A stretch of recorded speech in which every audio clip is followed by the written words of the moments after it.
Hello everyone, good morning. Chapter 2 में आज हमें स्टडी करना है कैपेसिटर एंड कैपेसिटेंस। बच्चों, पहले कैपेसिटर क्या है तो उसको प्रैक्टिकली समझते हैं। जैसे हमारे घर पे वाटर टैंक होती है और वाटर टैंक में हम वाटर स्टोर करते हैं, और जब वाटर की रिक्वायरमेंट होती है तब वो वाटर का हम यूज करते हैं। वैसे इलेक्ट्रिक सर्किट, इलेक्ट्रिक नेटवर्क के अंदर इलेक्ट्रिक चार्ज को स्टोर करने के लिए जो इंस्ट्रूमेंट यूज किया जाता है उसी को ही बोलते हैं कैपेसिटर। अब कैपेसिटर कहां पर यूज होता है? तो उसका यूज है इलेक्ट्रिक मोटर में, radio, TV, computer, AC, mobile, यानी सभी इलेक्ट्रिकल और इलेक्ट्रॉनिक्स जो डिवाइसेस है उसमें कैपेसिटर यूज होता है। अब बच्चों, आपने कैपेसिटर देखा है? देखा होगा। कहां पर मैं बता देता हूं, नहीं देखा हो तो देख लेना। अपना जो फैन है उसमें इलेक्ट्रिक मोटर होती है।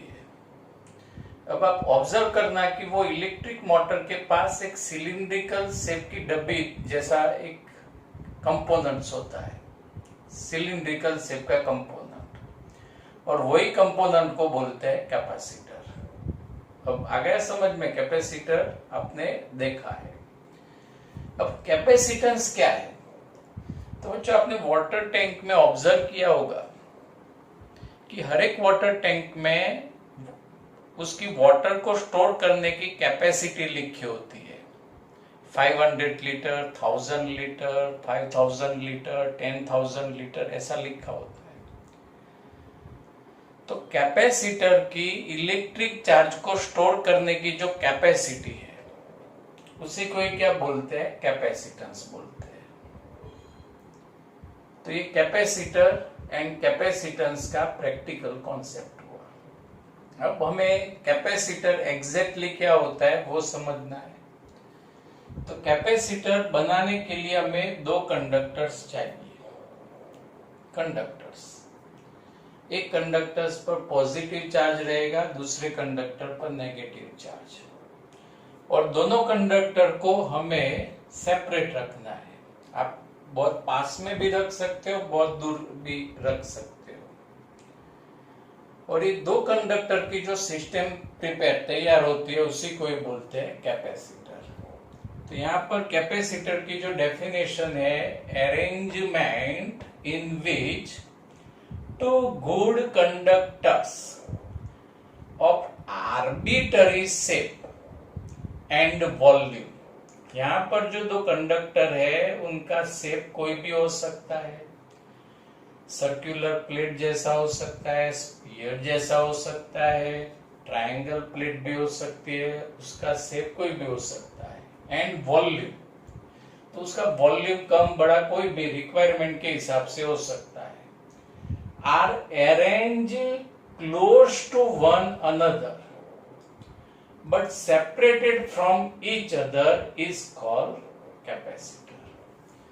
तो बच्चों, पहले कितने कंडक्टर लेने हैं? 2 गुड कंडक्टर्स। और कंडक्टर्स कैसे होने चाहिए? Arbitrarily shape and volume. फिर उनको कैसे अरेंज करना है? Close to each other. और इतना क्लोज नहीं करना है, उनको सेपरेट भी रखना है। And such system is known as a capacitor. In figure we indicates the two conductors. ये कंडक्टर 1, ये कंडक्टर 2 है।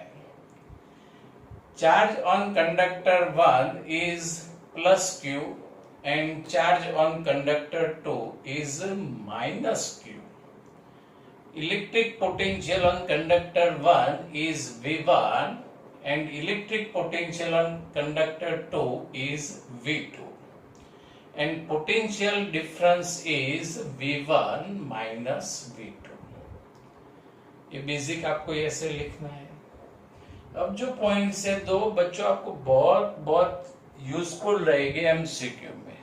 और कॉन्सेप्चुअल पॉइंट से जो आपको मेमोरी में रखना है, single conductor can be use as a capacitor by assuming other at infinity. आपको ऐसा क्वेश्चन करे कि चलो एक ही स्पीयर है, एक ही कंडक्टर है, तो क्या उसको कैपेसिटर कंसीडर कर सकते हैं? एक ही स्पीयर है तो उसको कैपेसिटर कंसीडर कर सकते हैं? तो आप डेफिनेशन के हिसाब से ऐसा सोच सकते हो कि सर दो कंडक्टर्स तो चाहिए, एक ही स्पीयर को कैसे कैसे कैपेसिटर कंसीडर कर सकते हैं? तो अब ये जो पॉइंट्स है उसके रिलेटेड पे आप आंसर अब दे सकते हैं कि एक ही स्पीयर है, उसको कैपेसिटर कंसीडर कर सकते हैं। क्यों? तो दूसरा जो कंडक्टर है उसको कहां पर आप कंसीडर कर दो? इन्फिनिटी डिस्टेंस पर, मून पर या मार्स पर कंसीडर कर दो। इसीलिए यहां पर हमने ड्रॉ नहीं किया, ये एक ही कंडक्टर है जिसको आप कैपेसिटर कंसीडर कर सकते हो। तो यहाँ पर single conductor can be use as a capacitor. याद रखना बच्चों, एक ही कंडक्टर को कैपेसिटर कंसीडर कर सकते हैं and by assuming other at infinity. अब आगे जो पॉइंट्स है वो भी बच्चों याद रखना है कि Q यानी इलेक्ट्रिक चार्ज, ये plus Q is called the charge of the capacitor. Capacitor में दो चार्ज है, positive conductor plus Q charge और दूसरा जो कंडक्टर है उस पर नेगेटिव चार्ज। लेकिन जो पॉजिटिव चार्ज है उसी को ही कैपेसिटर का चार्ज बोलते हैं। याद रखना बच्चों, आपको ऐसा कोई क्वेश्चन पूछे कि कैपेसिटर में एक कंडक्टर पे 10 कूलम चार्ज है, दूसरे कंडक्टर पे -10 कूलम चार्ज है, तो कैपेसिटर पर का चार्ज कितना होगा? Option A +10, option B -10, option C 0, option D not defined. तो कौन सा आंसर आएगा? +10 कूलम। जो प्लेट पर पॉजिटिव चार्ज है, जो कंडक्टर पर पॉजिटिव चार्ज है, उसी को ही कैपेसिटर का इलेक्ट्रिक चार्ज बोलते हैं। The total charge of the capacitor is 0। Total charge तो बच्चों 0 ही होगा। अब कैपेसिटेंस डिफाइन करते हैं। यहाँ पॉजिटिव चार्ज है, यहाँ नेगेटिव चार्ज है, यानी electric field from positive to negative, right. अब चार्ज यहाँ पर ज्यादा है बच्चों, तो इलेक्ट्रिक फील्ड भी कैसा आएगा? ज्यादा। चार्ज कम है तो इलेक्ट्रिक फील्ड भी कम आएगा, यानी electric field is directly proportional to electric charge. आया समझ में रिलेशन? ये चार्ज ज्यादा है तो यहाँ पर इलेक्ट्रिक फील्ड ज्यादा आएगा, कम है तो इलेक्ट्रिक फील्ड कम, यानी relation E proportional to Q। अभी दोनों प्लेट यानी दोनों कंडक्टर के बीच का जो पोटेंशियल डिफरेंस है, वो potential difference is also proportional to electric charge. ये कैसे समझ सकते हैं कि बच्चों यहाँ पर चलो आपके पास कोई टेस्ट चार्ज है, यहाँ पर 1 कूलम चार्ज है। अब इस 1 कूलम चार्ज को यहाँ पर आपको ले जाना है, तो यहाँ पर आप जो वर्क डन करते हैं यूनिट चार्ज पर, उसी को ही पोटेंशियल डिफरेंस बोलते हैं। तो यहाँ पर जितना चार्ज ज्यादा होगा उतना आपको अपोज में वर्क ज्यादा करना पड़ेगा, यानी इलेक्ट्रिक पोटेंशियल ज्यादा आएगा। यहाँ पर चार्ज कम होगा तो वर्क कम करना पड़ेगा, सिंपल बात है ना। तो यहाँ पर electric potential is also proportional to electric charge. अब यही रिलेशन आप ऐसे लिख सकते हो, Q proportional to electric potential. Proportional release करते हैं बच्चों, प्रोपोर्शनल कांस्टेंट मिलता है C, and C is also known as the capacitance. बराबर याद रखना बच्चों, सी को सब्जेक्ट बनाते हैं तो capacitance C is equal to Q by P। अब ये रिजल्ट मेमोरी में रख दो अभी के अभी। कैपेसिटर के कैपेसिटेंस का first equation C is equal to क्या है, Q upon V, electric charge और नीचे potential difference.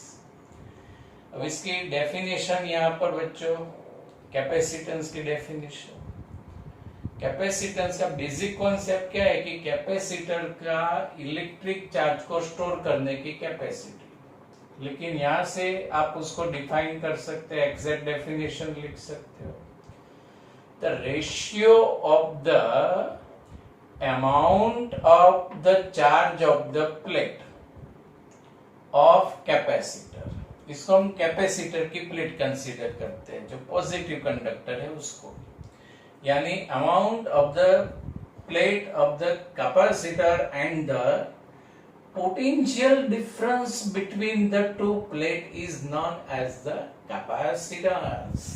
What is capacitance?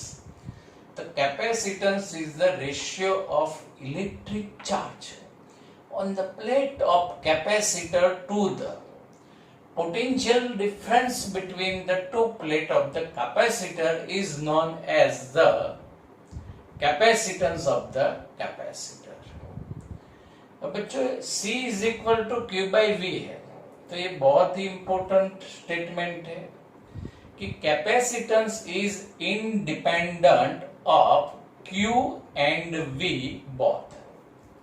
Capacitance है, बोले उसके फॉर्मूला में Q एंड V दोनों है, लेकिन कैपेसिटेंस Q V पर डिपेंड नहीं है। तो उसका रीजन है बच्चों, आप Q इंक्रीज करते हो तो ये V इंक्रीज हो जाएगा, रेशियो कांस्टेंट रहेगा।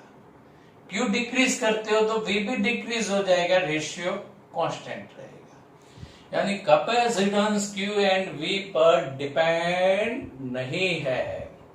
अब कैपेसिटेंस किस पे डिपेंड है, अभी आप समझ लो, आगे एक सरस इक्वेशन आएगा, फॉर्मूला आएगा, उस पर से हम ये रिलेशन इजीली याद रख सकेंगे कि कैपेसिटेंस डिपेंड है जियोमेट्रिकल कॉन्फ़िगरेशन। जियोमेट्रिकल कॉन्फ़िगरेशन बच्चों, shape, size and separation of the system of two conductors. ये दोनों कंडक्टर का शेप कैसा है, उनकी साइज और दोनों के बीच का डिस्टेंस, सेपरेशन पर कैपेसिटेंस डिपेंड है। बाद में एक फॉर्मूला आएगा बच्चों, उससे आपको तुरंत ये पॉइंट्स रिकॉल तुरंत याद आ जाएगी। लेकिन अभी आप याद रख सकते हो कि कैपेसिटेंस किस पे डिपेंड है, SS shape and size, and SSS separation of the two conductors, और second nature of dielectric separating the two conductors. Dielectric यानी बच्चों इंसुलेटिंग मटेरियल, शॉर्ट टाइम में पढ़ेंगे हम इस चैप्टर में। तो यहाँ पर आप कौन सा मीडियम रख रहे हो उस पर कैपेसिटेंस डिपेंड है। Nature of dielectric separating the two conductors. Capacitance जो है वो किस पर डिपेंड नहीं है, किससे इंडिपेंडेंस है। तो यहाँ पर बच्चों कैपेसिटेंस है is independence of the types of material of the conductor. आप कंडक्टर में कॉपर प्लेट रखते हो, एल्यूमिनियम रखते हो, आयरन रखते हो, उस पर कैपेसिटेंस डिपेंड नहीं है। And second, amount of electric charge on conductor, capacitance ये दो चीज पर डिपेंड नहीं है। अब कैपेसिटेंस का जो SI यूनिट्स है वो है coulomb per volt. C is equal to Q by V पर से Q इलेक्ट्रिक चार्ज जिसका यूनिट है कूलम, एंड पोटेंशियल डिफरेंस जिसका यूनिट आएगा वॉल्ट। यानी कैपेसिटेंस का SI यूनिट है Coulomb per watt and it is also known as a Faraday. And denoted by capital F, यानी 1 Faraday is equal to 1 coulomb per watt हम लिख सकते हैं।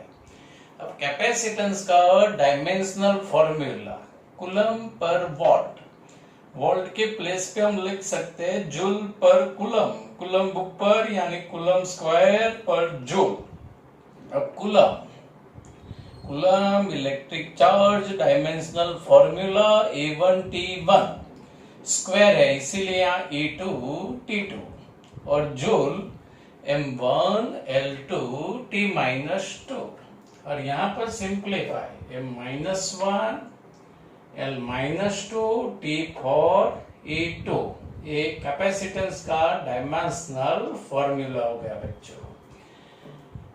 अभी जो यूनिट है 1 फैराडे, प्रैक्टिस में बहुत लार्जर यूनिट्स है, आगे डिस्कस करेंगे कि क्यों ये लार्जर यूनिट्स है तो हम स्मॉलर यूनिट्स का यूज करेंगे। और ये जो कैपेसिटेंस के स्मॉलर यूनिट्स है 1 micro Faraday is equal to 10⁻⁻6 Faraday, 1 micro Faraday 10⁻12 Faraday, 1 nano Faraday 10⁻⁹ Faraday. बच्चों अब आप देख रहे हो ये जो है कैपेसिटर का इलेक्ट्रिकली सिंबल है। जब हम सर्किट ड्रॉ करते हैं उसमें ऐसा सिंबल हो तो समझ लेना कि कैपेसिटर है। ये पॉजिटिव कंडक्टर यानी पॉजिटिव प्लेट, ये नेगेटिव कंडक्टर यानी नेगेटिव प्लेट, और ये वायर इलेक्ट्रिक वायर टर्मिनल से, तो ये कैपेसिटर का इलेक्ट्रिकली सिंबल है। फिर ये जो सेकंड सिंबल आप देख रहे हो विथ एरो है उसमें, तो उसका मीनिंग हुआ कि जो कैपेसिटर है उसका कैपेसिटेंस हम चेंज कर सकते हैं, वेरिएबल कैपेसिटेंस विथ कैपेसिटर।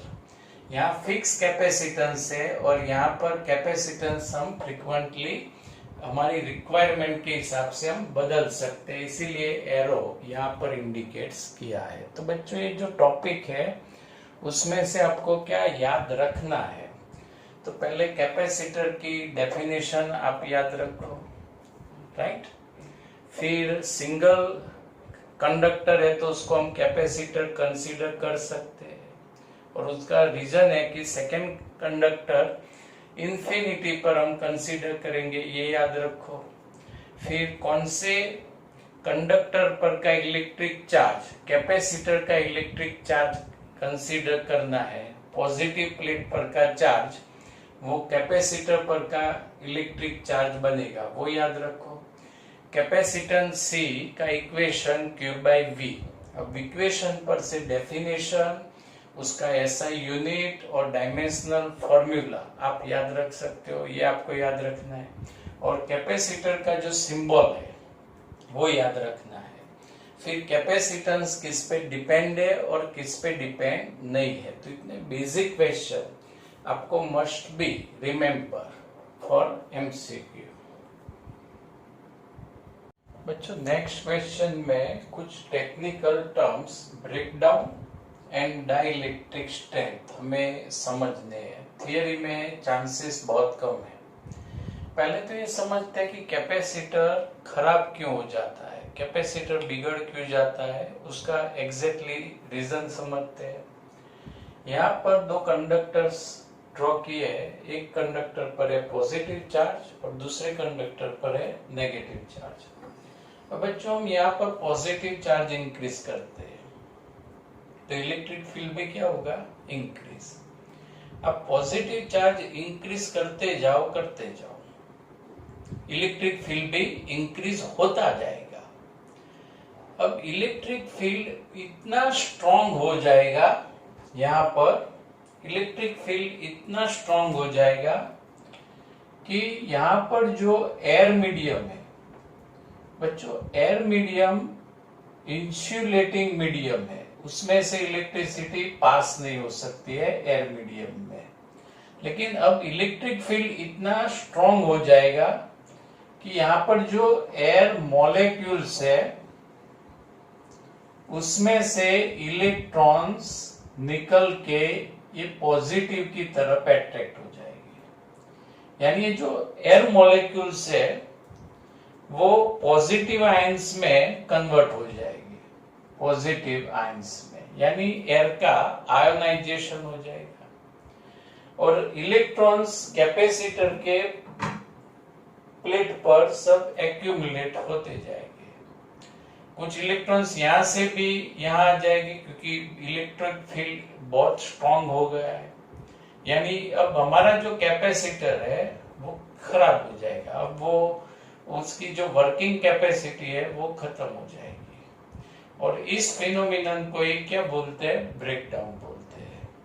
तो ब्रेकडाउन का एग्जैक्टली मीनिंग यहाँ पर लिखा है टेक्स्ट बुक में कि the sharp end of conductor have a large electric charge density. यहाँ पर बहुत इलेक्ट्रिक चार्ज है तो इलेक्ट्रिक चार्ज डेंसिटी भी बहुत ज्यादा होगी। The electric field near such region is very strong. यहाँ पर इलेक्ट्रिक फील्ड बहुत स्ट्रॉन्ग हो जाएगा। The strong electric field can strip the electrons from the surface of metal. यहाँ से metal में से इलेक्ट्रॉन खींचे चले आएंगे। And this event is called electric breakdown and is also called corona discharge. Corona virus ने बच्चों इसको कोरोना डिस्चार्ज भी बोलते हैं। नेक्स्ट है डाइइलेक्ट्रिक स्ट्रेंथ। ये डाइइलेक्ट्रिक स्ट्रेंथ बच्चों one type of electric field ही है, उसकी डेफिनेशन समझना। The maximum electric field that a dielectric medium can withstand without breakdown of its insulating properties is called dielectric strength। हम यहाँ पर इलेक्ट्रिक चार्ज इंक्रीज करते हैं, इलेक्ट्रिक फील्ड भी इंक्रीज होता है। अब इलेक्ट्रिक फील्ड इतना मैक्सिमम बन जाता है कि यहाँ एयर मीडियम की इंसुलेटिंग प्रॉपर्टीज रहेगी, वो अब इलेक्ट्रिक फील्ड थोड़ा ही इंक्रीज जो कर दे तो यहाँ एयर मीडियम का आयनाइजेशन हो जाएगा, लेकिन उतना मैक्सिमम इलेक्ट्रिक फील्ड कि उस इलेक्ट्रिक फील्ड के लिए जो इंसुलेटिंग मीडियम है can withstand without breakdown of its insulating properties. Breakdown होने की तैयारी में लेकिन ब्रेकडाउन नहीं होगा, ऐसे मैक्सिमम इलेक्ट्रिक फील्ड को क्या बोलते हैं, डाइइलेक्ट्रिक स्ट्रेंथ बोलते हैं। और एयर मीडियम के लिए डाइइलेक्ट्रिक स्ट्रेंथ की वैल्यू है 3 into 10⁻⁶ वोल्ट पर मीटर है। अब डाइइलेक्ट्रिक स्ट्रेंथ के हिसाब से हम पोटेंशियल डिफरेंस फाइंड करते हैं। Corresponding potential difference V is equal to ED, relation आगे आ चुका है। E 3 into 10⁻⁶, D distance between two conductor 1 centimetre consider करते हैं, डिस्टेंस 1 सेंटीमीटर और उसको मीटर में कन्वर्ट करते हैं 10⁻⁻², यानी कॉरेस्पॉन्डिंग पोटेंशियल डिफरेंस आएगा 3 into 10⁴ वोल्ट, ये कॉरेस्पॉन्डिंग पोटेंशियल होगा। And capacitors to store a large amount of charge without leaking it, capacitance should be high। आप कैपेसिटर पर इलेक्ट्रिक चार्ज रख सकते हो, नो प्रॉब्लम, रखा करो और उसको फुल चार्ज कर दो, लेकिन उतना भी चार्ज नहीं करना है कि ऐसा ब्रेकडाउन हो जाए।